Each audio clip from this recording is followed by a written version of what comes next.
Today, we're diving into a mystery that kind of haunts the modern office. Why do so many of our performance reviews just feel, well, completely broken? You know that feeling, right? You've worked hard all year, you've collaborated with your team, but then review time comes around, and suddenly it feels like you're not being measured on your own work but against everyone else. Like for you to win, somebody else has to lose. Well, let me tell you, that anxiety is not just in your head. It's the lingering spirit of a really controversial management system that, for a lot of companies, never really went away. So let's pull back the curtain and finally meet this ghost. Okay, so what are we actually talking about here? We're talking about a system called forced ranking, sometimes known as the vitality curve. It was made famous, or maybe infamous, back in the 1980s by Jack Welch, the legendary CEO of General Electric. His goal? To forge a super high-performance culture through some pretty intense internal competition. And the system itself was, well, brutally simple. Managers were forced, and that's the key word, to sort their teams into this exact distribution every single year. You had the top 20%, your A players, who got all the rewards and promotions. Then you had the huge middle 70%, the B players, who were told to keep up the good work. And then you have the bottom 10%, the C players, who were often just shown the door. Yeah, this whole process earned it a much more descriptive nickname, rank and yank. See, it wasn't really about meeting a certain standard or hitting a goal. It was all about not being the last one across the finish line. And the consequence for being in that bottom 10% was severe, to say the least. Now, you might be thinking, wow, that sounds absolutely terrible. Surely nobody does this anymore. And you'd be kind of right.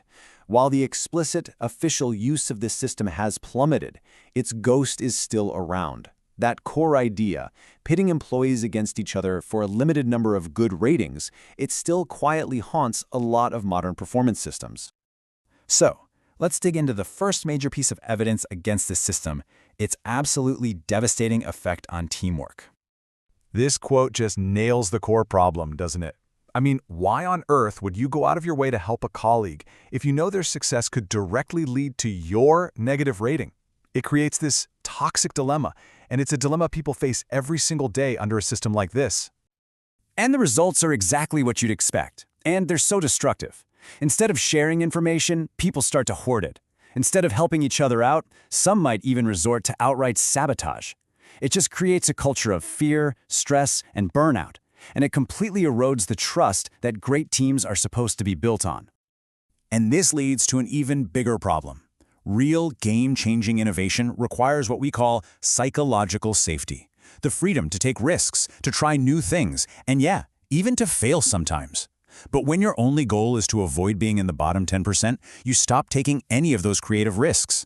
This is a huge reason why a company like Microsoft, for example, eventually had to abandon the practice. But this is where it gets really strange. This leads to one of the most self-defeating, kind of backwards parts of the entire system, the way it actually punishes your best people. Seriously, just think about it for a second. Let's say you've done an amazing job hiring. You've built a team of absolute superstars. Everyone is crushing their goals. Everyone is exceeding expectations. So what does a forced ranking system do with that? It forces the manager to label 10% of those very same superstars as underperformers. You literally have to take great employees and tell them they're failing just to meet some arbitrary quota. Can you imagine how demoralizing that is? It just destroys the very high-performance team you were trying to build in the first place. Okay, so if the cultural damage wasn't enough to convince you, the system's entire foundation is built on a statistical mistake. And as you might guess, that has led to some major courtroom drama. So the whole system assumes that talent fits a nice, neat bell curve, with a few low performers, a few high performers, and most people in the middle.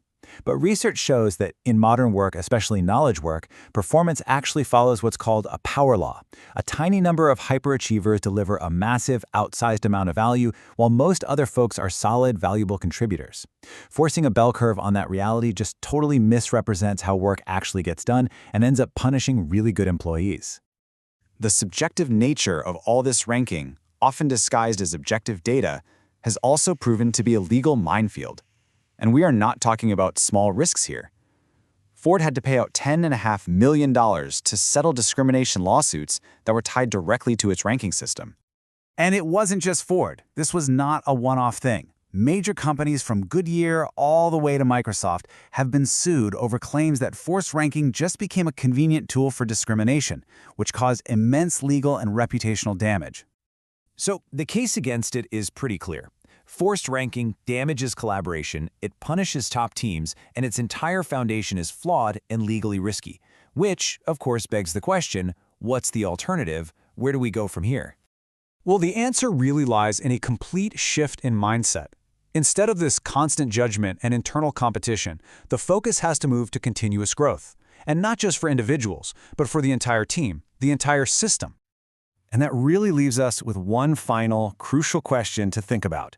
If we all basically agree that the goal of performance management should be to help people and organizations grow, why do so many of our systems still feel like they're designed just to pass judgment?